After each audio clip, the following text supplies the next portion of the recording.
Hello and welcome back to Better Than Adventure. Between last episode and today, I went mining again. But I also placed down, I think, 2 trees. So in today's episode, I have to furnish everything. Do we have any cacti? I want, like, a billiards table, but for that we need some cactus stuff. And there's no cactus here, so I'm gonna get the axe, and,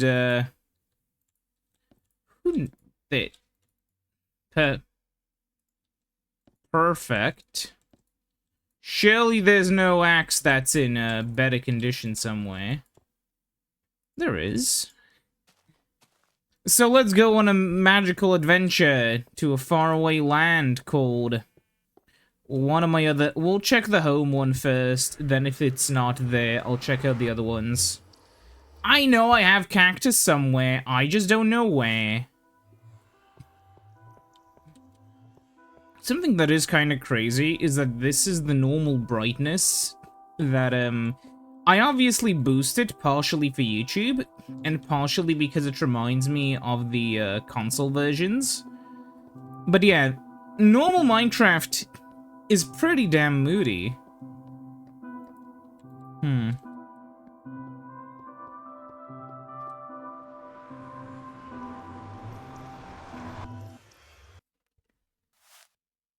Alright. Let's see what we can find.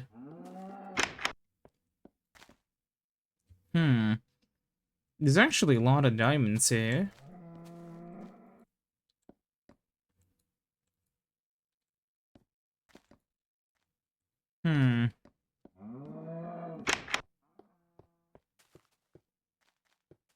I was actually expecting to find at least, like, 1 cactus. Maybe I'll fix this up one day so it's not just cobblestone. I don't know.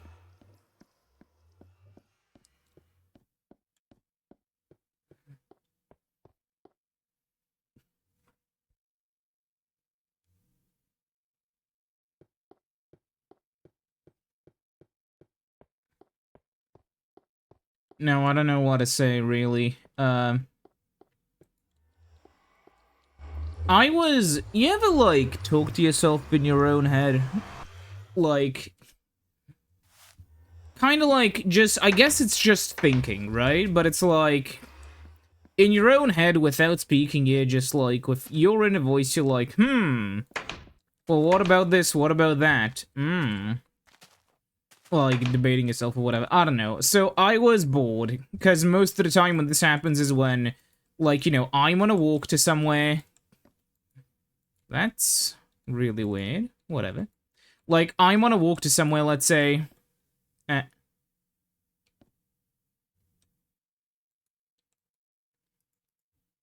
And, you know...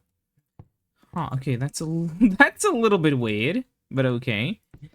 A thought crossed my mind that I just kind of wanted to share. You may be wondering, like, grabbing your head in pain, is it about the Nintendo? And yeah. It is. Now let's walk to there now. I want to walk to there normally. The thing which I was thinking about was, so, like, one thing which I kind of thought about more when I was making, like, the initial run video on Test Drive, not on Test Drive, on, like, World Driver Championship, was that the N64 was, like, you know... How do I explain this? I remember in this one video, a guy said that it was the first 3D console with quote-unquote solid-looking 3D, by which he meant the first console which had perspective-correct texture mapping and, like, sub-pixel precision on the GPU on the same console. because I'm pretty sure there were consoles which had both before it. I know the 3DO had some pixel precision on the graphics, but, yeah. So, then I was wondering, like, yeah, sure. And then it kind of hit me. That is a part of the reason why, like, PSX is a style way more than N64. It's because a lot of N64 games, in a way, kind of feel like, because, like, the textures are filtered, because everything is kind of smoothed out in a low resolution. N64 games are kind of processed in a way that makes it feel like, the games are, like, you know, just running on shitty hardware. Because if you would play a lot of multi-platform games back in, like, the late 90s, the N64 was quite comparable to, like, a relatively solid, like, well, still really expensive PC at the time. But basically, it was, like, not that much worse in terms of, you know, power than a sort of more budget PC that still cost way more than it. So, in a way, when you watch a lot of N64 games, it's like you're basically watching, like, a low-end PC of the late 90s, right? Like, of a lower-end Voodoo or whatever. Meanwhile, on, like, the PlayStation and Saturn front, that's why the systems are kind of way more similar than, like, those two and the N64. It's because their kind of sharp, unique graphics are different enough to where people would genuinely have some form of nostalgia about them, you know? Like, people would see, you know, the jitteriness of Metal Gear Solid, or, like, the sharp, you know... How did I not remember I had so much stone? And that. Whatever. Like, people will look back at that fondly, compared to, like, a lot of the N64 graphics, which, while there are games that emulate N64 graphics, it's not a style that as many people want to go back to, even people who are fans of the N64. Because the PSX style has a lot of, like, cute uniqueness to it. It has, like, the little quirky shakiness of the textures. It has the, you know, warping that can sometimes be made a little bit less obvious in modern hardware, but to a degree that it's still there. So you're simultaneously getting, like, the wobble while not getting that much distortion. But when you do all of that, it's like, you know, you're still doing a vibe. It may not be the most accurate, you know, depiction, but it's still a vibe. And I don't see you, like, doing that as much with the N64, because it just kind of looks like a way more generic low-poly thing. And, because I've seen these games, I've seen them. Also, yeah, I do not know where, I think, yeah, night's about to set. I don't have any cactus, so I'm gonna go to bed here the moment the night falls, and, go on exploring,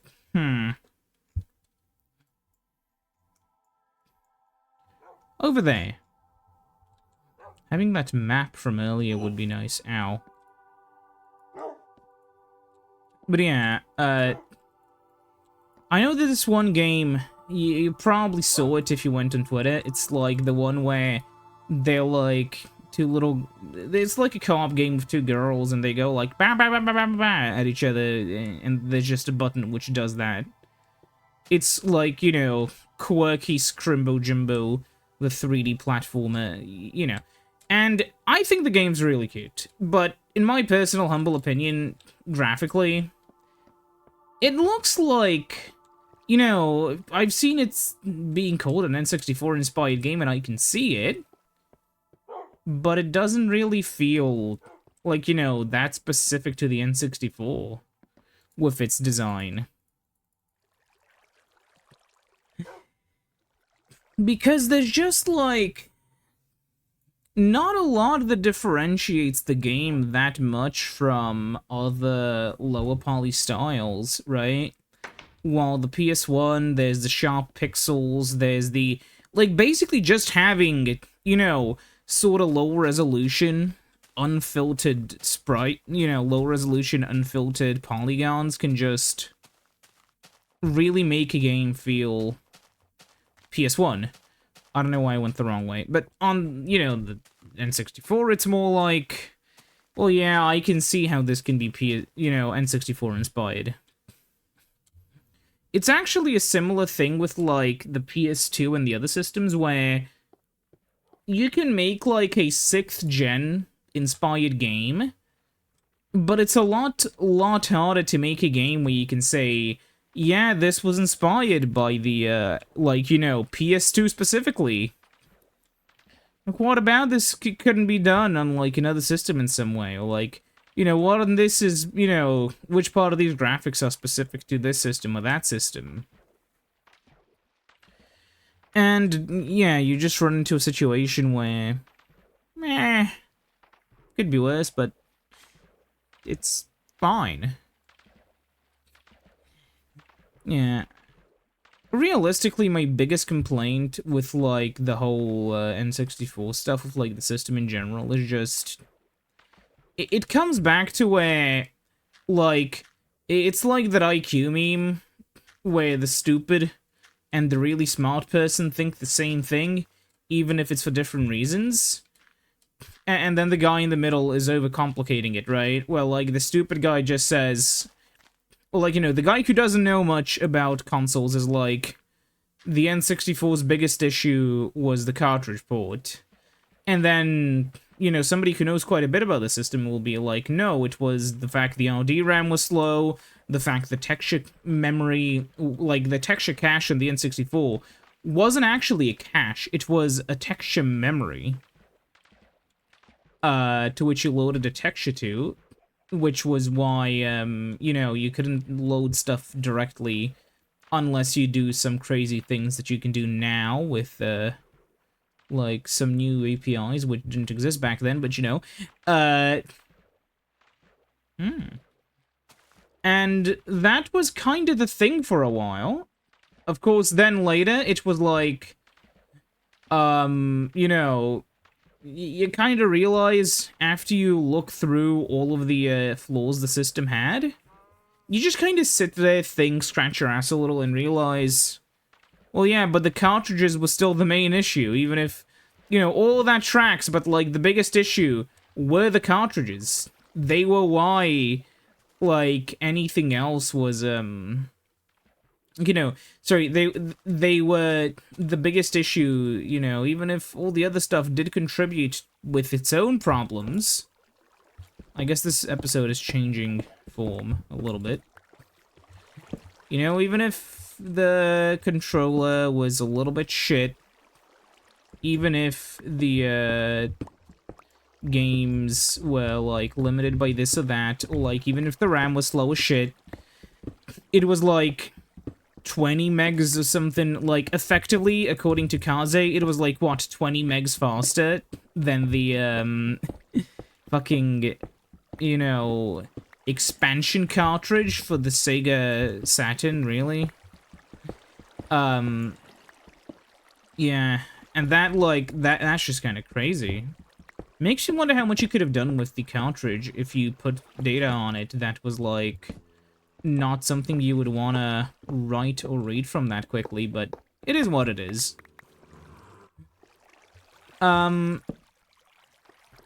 Yeah. My main thing is, personally, right, that, every single issue that you can bring up about the N64 is correct. But in terms of game design, I mean, think about it from, like, the perspective of Square Enix, right? They didn't leave Nintendo for Sony because Sony's console had, like, faster RAM, or Sony's console had the better controller, or Sony's console had, you know, whatever, other thing, you know, more texture memory. No. Square chose to work with Sony because Sony didn't have stupid cartridges. They had CDs, which were better. It's just, history doesn't work the way you want it to, right? If I could go back to, like, 1994, I would, well, first of all, I would go back a little bit earlier and, have a bit of a talk with the engineers at Sega. Just to iron out a few kinks. Then I would run up to Sony and, whisper in Kudaragi's ear to add the, just add perspective correct texture mapping to the GPU. I know it would raise the prices a little bit, but man, trust me, it's gonna be worth it. Those games are gonna look so much nicer. And, then I would be on my way out, you know? Ooh, sponges. You can just take this, right? Oh, yeah, no. Oops. Whatever. Wow, we got a little bit distracted. It's fine, we have some apples. But overall, I mean... yeah, the main issue was just... the N64's cartridges were just kind of its big hindrance, and... I think... yeah...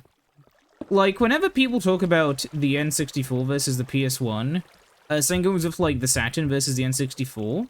The big argument, when you really boil it down, is, like, raw power that is, like, limited by slow memory, which is, you know, the N64, versus a less powerful system that has way more power in its multimedia engine and faster memory.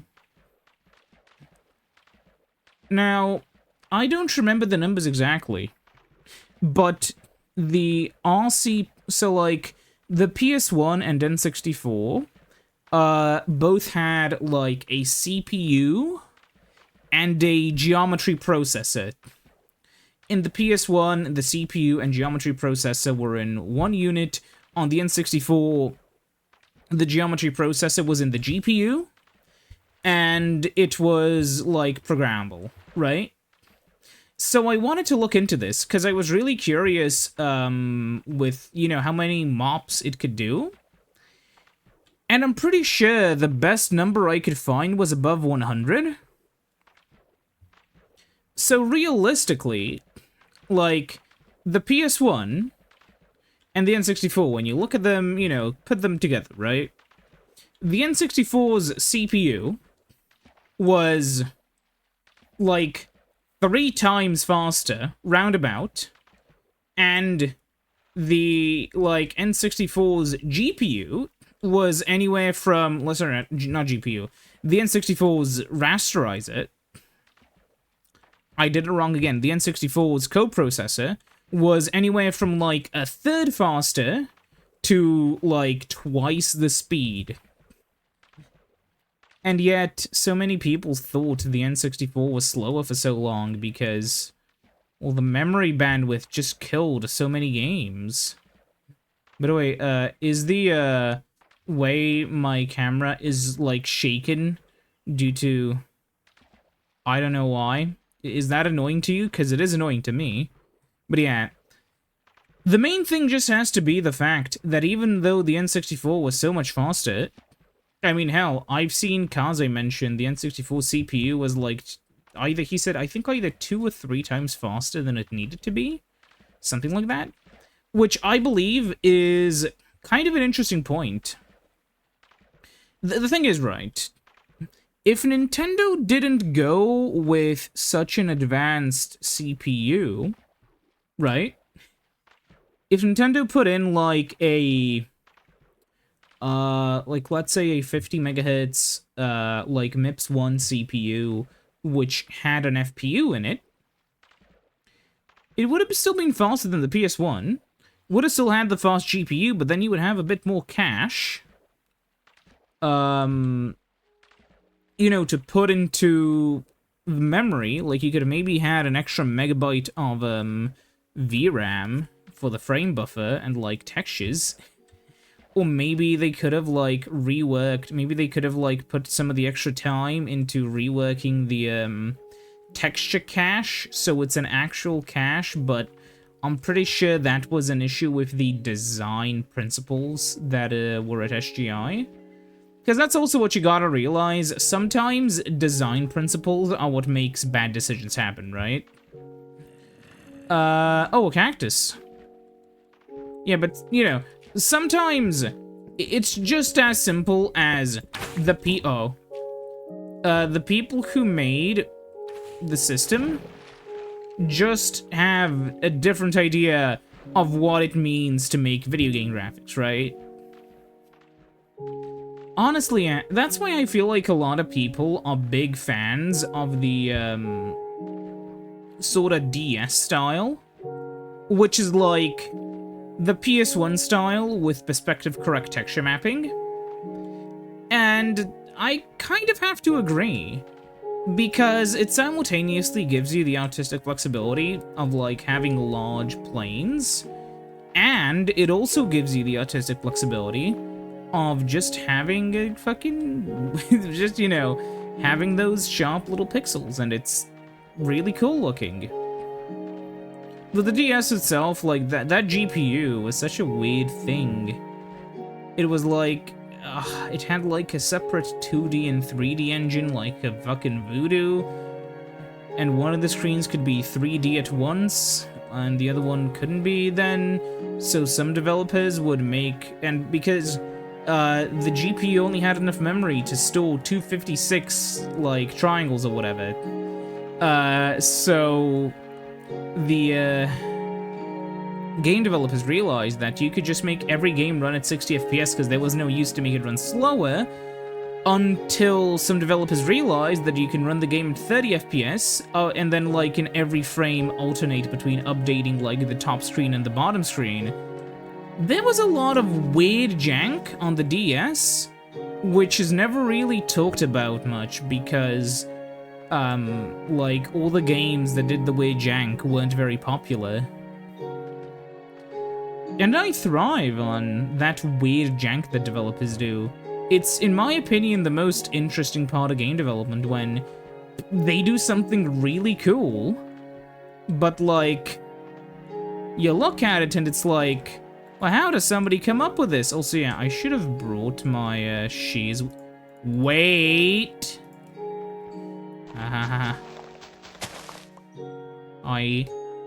Who knew that the iron we found in, that stupid cave thing, well, not cave thing, dungeon thing, would be actually useful? I have a feeling that guy's gonna notice me, so let's be quick.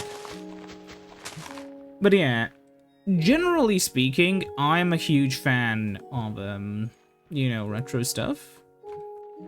Oh, is that a hole in the world? It is. But as you could probably tell, I'm not a big fan of the, you know, like the so retro meme, or whatever. And to me, a part of the issue I have with the N64 is that it's a little bit too modern for my taste, you know? But that's, like, not an issue with the console, right? I believe... But it's like an art style thing. Again, like, if the PlayStation 1 had the, like, smoother graphics, it wouldn't be a worse system, necessarily. It's just my take. But, like, and that's kind of the important part, because I know that, like, whenever you talk about this sort of stuff, when it's your preference, people will say, like, oh, well, your preference is clouding, you know, because you don't like, the blurry polygons in the N64. It means you must have been biased when... No, like, I didn't think about it much. Though I think I did say that, like, the sharp graphics aged a lot better than the blurry ones on the N64. And considering how many, like, indie games are inspired by the PSX vibe, and how far fewer of them are inspired by the N64 vibe. Yeah, I'm gonna say I was right.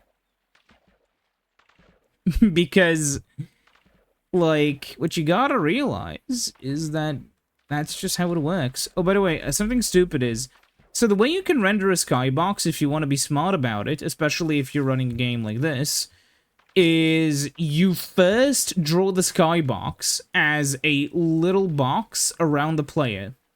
And then, when you're done drawing that, then you draw the rest of the screen. It's a cool life hack that will, So, yeah, the issue is when you hit P, you can see how this moves with the player? Like, with the stars and stuff? Yeah, that's not going to happen if you just have,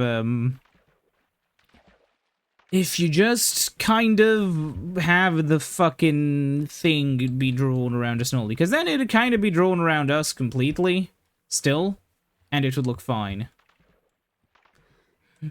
But yeah. I think you can disable that by... No.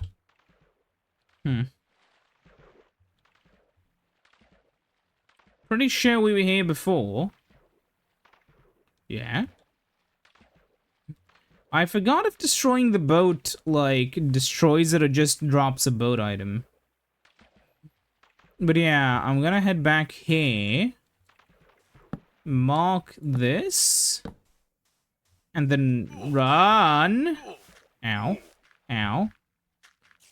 Now, sadly, running is kind of hard in beta, because you can see everything runs at the same speed as you, or faster. Oh,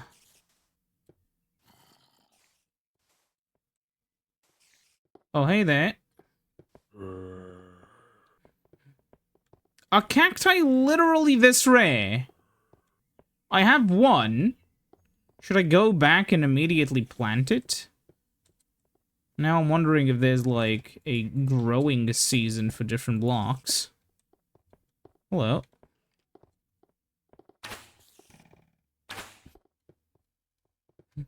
You know, I've seen people say that it's so easy to just run around sprinting in, like... Oh my god! In release versions. But, nothing stops you except a lack of skill from, doing it here.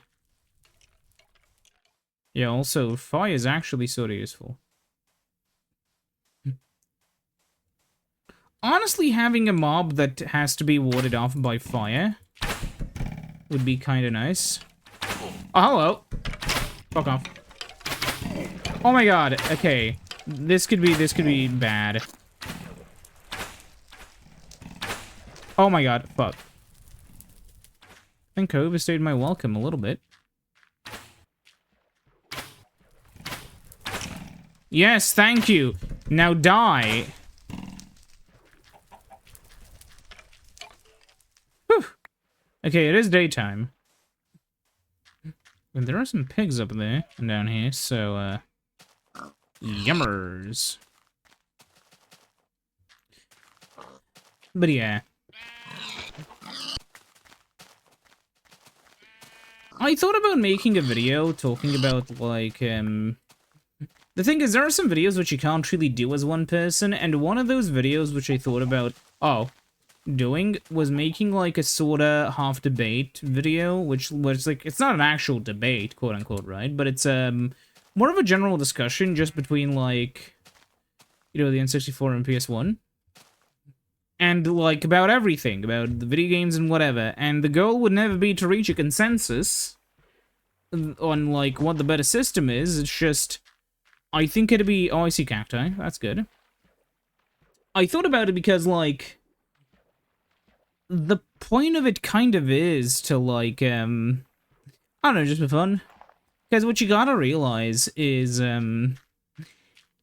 realistically, there are a lot of points to be made. And there are some points which you can't, like... Katinga Plains. What are those? I don't know. whatever. But yeah, like, there are some points which you just can't really dispute. Such as, like, you know, one of the systems is clearly more powerful. And the other system is clearly, you know, more successful in terms of sales. And so in that way, you kind of have the discussion of what matters more, because you can't really do this with other systems, because, like, PS3 versus 360, like, blind test on multi-platform games, I'm sure most of you couldn't tell the difference. Maybe if it's a game that runs a few frames lower on the, like, PS3 or whatever, but, you know.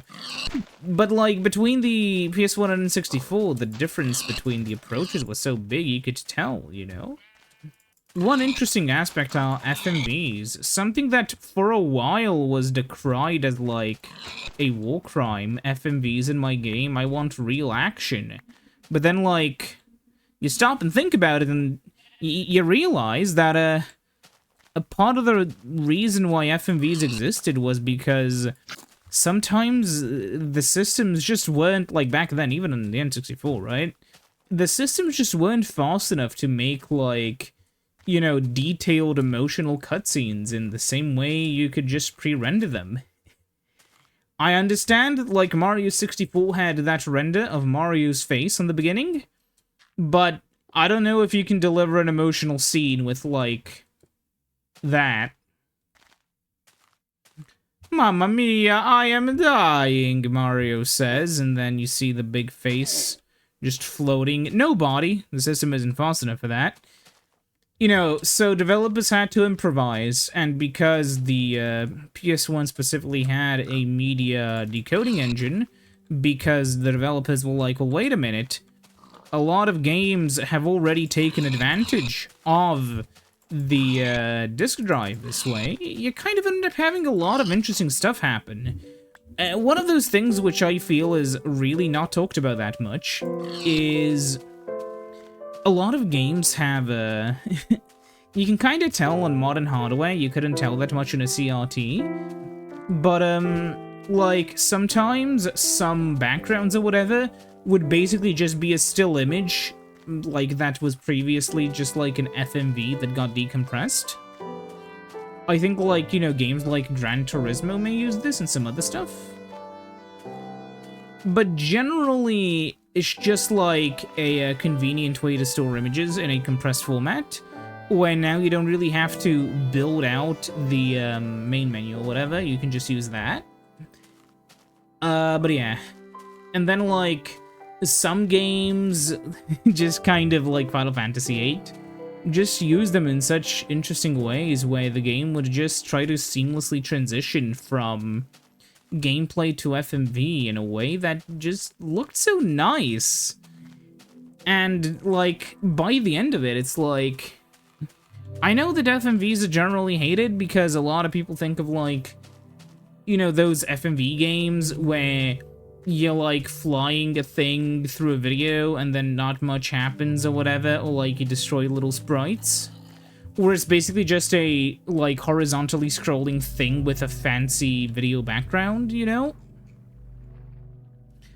But that's less of an issue of the, you know, that's less of an issue of the technology and more of the issue that developers were just uncreative. Like, developers just saw, oh yeah, there's this cool tech, let's, like, pre-render something with, you know, the FMVs. Surely that'll convince players. And then the gameplay was ass. But yeah, like, going back to the beginning, it is truly crazy how crippling the cartridge was. For no other reason than just for the lack of storage space.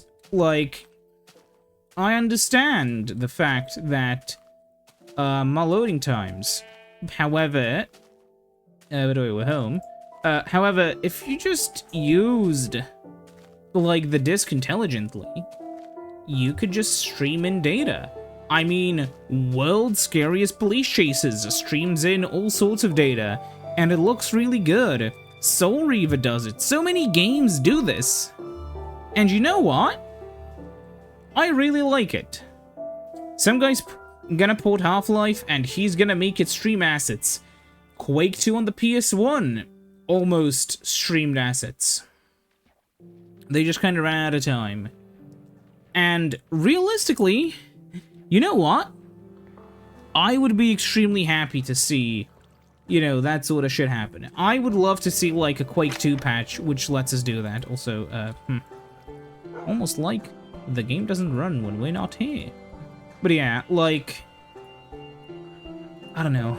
I feel like I'm happy because as of late, there's been a lot of PS1 fanfare in the, you know, sort of retro gaming sphere.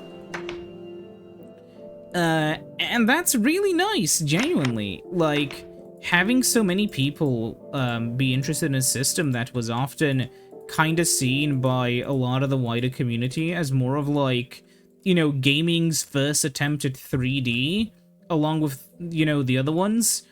It's nice to see it get so much love. Same with the N64 and the Saturn, though. Weirdly enough, the PS1 for a while had the least amount of homebrew on it. Mainly because I think, like, it just didn't have that interest, you know? Like, Sega fans had their own little box, and Nintendo fans had their own little box. And the PlayStation wasn't particularly interesting because a lot of the homebrew developers who could have been, you know, dealing with that were often, you know, doing other stuff, or a lot of people were convinced that it was just not that fast when... Like, have you seen how nice some PS1 games look? Seriously? But yeah, I'm really happy with how stuff are going now, because, like, you know, the more people that get into the hobby of homebrew, the better, like, everything is in general. For the simple reason that, you know, it just is. It's just nice. And can I do this? No. But I can do this.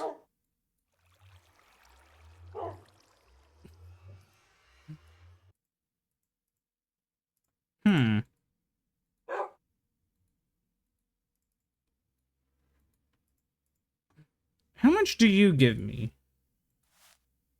Wait, what? So this and this gives me 66 combat protection. 91 combat protection from that. But this entire set of armor gives me a total of 55. I guess we should be going after chainmail then. I guess that's the reason to explore dungeons, but can I not just... No? Huh.